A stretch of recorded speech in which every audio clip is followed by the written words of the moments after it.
সম্মান এত মর্যাদা দিয়া দুনিয়ার জমিনে পাঠাইছেন, উপাধি দিলেন ওয়া মা আরসালনাকা ইল্লা রাহমাতাল লিল আলামিন। আমার নবী রহমত স্বরূপ দুনিয়াতে পাঠাইছেন। গাছের জন্য নবী রহমত, সাগরের জন্য নবী রহমত, জমিনের জন্য নবী রহমত।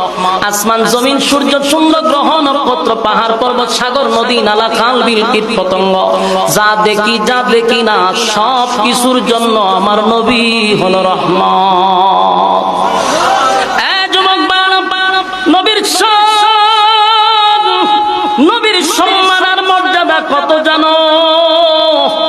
শুধু দুনিয়াতে ইজ্জত আর সম্মান আল্লাহ দেয় নাই, আমার নবীর ইজ্জত দুনিয়া এবং পরকাল, দুনিয়া আখিরাতের বাদশা যারে আল্লাহ বানাইছে, দু জাহানের বাদশা আমার নবীর আল্লাহ বানাইছে। আদম থেকে নিয়া ঈসা রূহুল্লাহ পর্যন্ত যত নবী রাসূল দুনিয়াতে আসছে তারাও কিন্তু জান্নাতে যাওয়ার পরে তাদের ডাকে জান্নাতের গেট খোলা হবে না। আমার নবী ছাড়া জান্নাতের গেটটা পর্যন্ত কেউ খুলতে পারবে না গো। তাহলে বোঝা গেল পরকালেও আমার নবীর ইজ্জত সম্মান আছে না নাই? আরো জোরে। জান্নাতের গেটে গিয়া আদম নবী বলবে, আমি আদম পয়গম্বর, তোমরা জান্নাতের গেটটা খুলে দাও। জান্নাতের ভিতর থেকে সিকিউরিটি গার্ড বলবে, এখনো কিন্তু গেট খোলার সময় হয় নাই। একে একে একে একে সব নবীরা পরিচয় দিবে রে, কিন্তু কারো কথায় জান্নাতের গেট খুলবে না। আমার নবী মুহাম্মদুর রাসূলুল্লাহ সাল্লাল্লাহু আলাইহি ওয়াসাল্লাম গেটের কিনারায় গিয়া যখন বলবে, আমি দু জাহানের বাদশা নবী মুহাম্মদুর রাসূলুল্লাহ সাল্লাল্লাহু আলাইহি ওয়াসাল্লাম, জান্নাত থেকে আওয়াজ আসবে, পয়গম্বর আপনার অপেক্ষায় ছিলাম, আপনি কখন বলবেন আর গেট খুলে দিব। এই জন্যই তো আমরা দাঁড়ায় আছি। আল্লাহর নবীকে স্বাগতম জানাইয়া ভিতরে প্রবেশ করাবেন। আল্লাহর নবী ঢোকার আগ পর্যন্ত কোন নবী রাসূল জান্নাতে প্রবেশ করতে পারবে না। এটা আপনি আমার নবীর শান, এটা আমার আপনার নবীর শান গো। নবীর এত সম্মান এত মর্যাদা, আমার নবীর আল্লাহ কত ইজ্জত দিছে, নবীর চরিত্র নিয়ে সার্টিফিকেট আল্লাহ কোরআনে দিয়া দিছে। সুবহানাল্লাহ।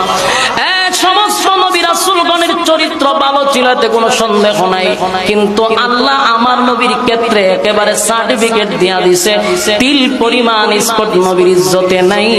আল্লাহ বলেন, ওয়া ইন্নাকা লাআলা খুলুকিন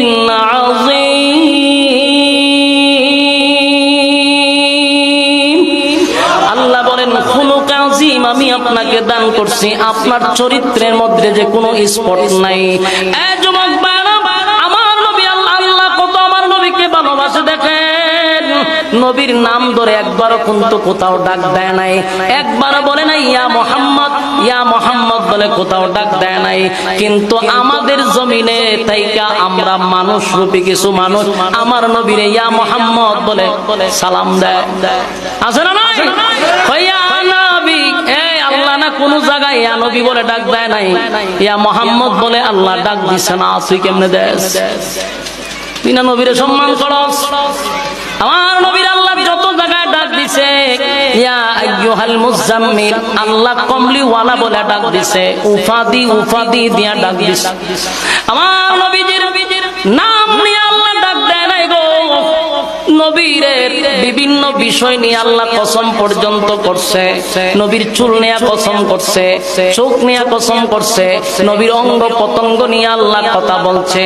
আল্লাহ বলেন, ওয়াদুহা, বন্ধু দিনের আলোর কসম, বন্ধু আপনার সুন্দর চেহারার কসম, ওয়াল্লাইলি ইযা সাজা, আপনার কালো চুলের কসম, মা ওয়াদ্দাআকা রাব্বুকা ওয়া মা ক্বালা। আল্লাহ বলেন, আপনার সুন্দর চেহারার কসম, আপনার কালো চুলের কসম, আপনার মালিক আপনারে বড় মহব্বত করে, আপনারে বড় মহব্বত করে, আপনারে বড় ভালোবাসে, আপনারে ভুলে নাই, আপনারে ভুলবে না। সুবহানাল্লাহ। আল্লাহ বলে, বন্ধু আপনি রাগ করলে, আপনার চোখ দিয়া পানি আসলে আমি আল্লাহ যে বরদাস্ত করি না, আপনি কানলে আমি সহ্য করতে পারি না। আল্লাহ বলেন কোন বান্দা বান্দি যদি আমারে গালি দেয়, আল্লাহ বলেন আমারে গালি দিল আমি বরদাস্ত করি। কথা কোন ঠিক নেই?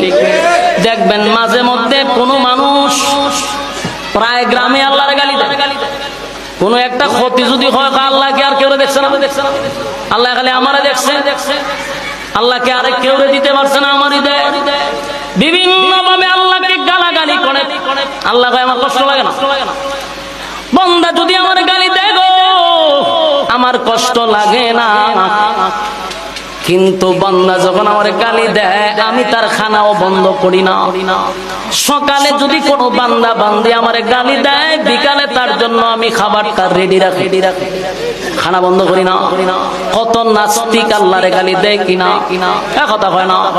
ইহুদি খ্রিস্টান নাস্তিক বেঈমানরা আমার আল্লাহরে গালি দেয় রে। বলুন তো দেখি আল্লাহ খানা বন্ধ করছে?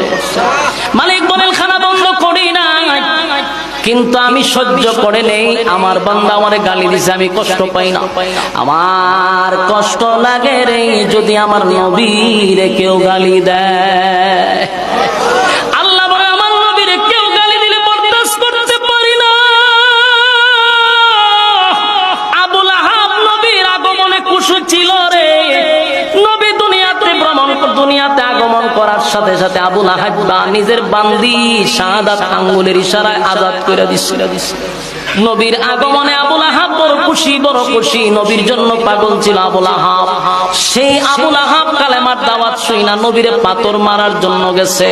আল্লাহ রাগান্বিত হইয়া নবীর পক্ষে প্রতিবাদ করতে গিয়া বলেন তাব্বাত ইয়াদা আবি লাহাবি ওয়া তাব্বা মা আগনা আনহু মালুহু ওয়া মা কাসাব। সূরা এই লাহাব নাজিল করছে আবু লাহাবের বিরুদ্ধে।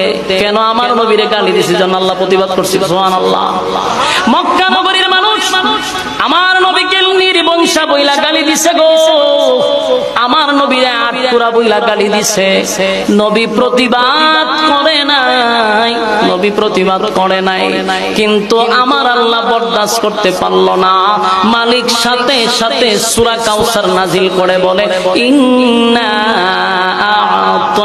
আ'তাইনাকাল কাউসার ফাসাল্লি লিরাব্বিকা ওয়ানহার ইন্না শানিআকা হুয়াল আবতার। খুব খেয়াল করে দেখেন, আল্লাহর গালি দিলে আল্লাহ গজব দেয় না, আল্লাহর গালি দিলে কোনো কোরআনের আয়াত নাজিল করে না, কিন্তু নবীরে গালি দেওয়ার সাথে সাথে আল্লাহ নিজেই প্রতিবাদ করে। নবীরে গালি দিছে নির্বংশা বইলা, নবীরে গালি দিছে আবেতার বলে, আল্লাহ নিজেই সূরা কাউসার নাজিল করে বলেন ইন্না আ'তাইনাকাল কাউসার, নিশ্চয়ই আমি আপনাকে কাউসার দান করছি। ফাসাল্লি লিরাব্বিকা ওয়ানহার, যারা সালাত আদায় করবে এবং আপনার রাস্তায় কুরবানি দিবে তাদেরকে আমি হাউজে কাউসার পান করাবো।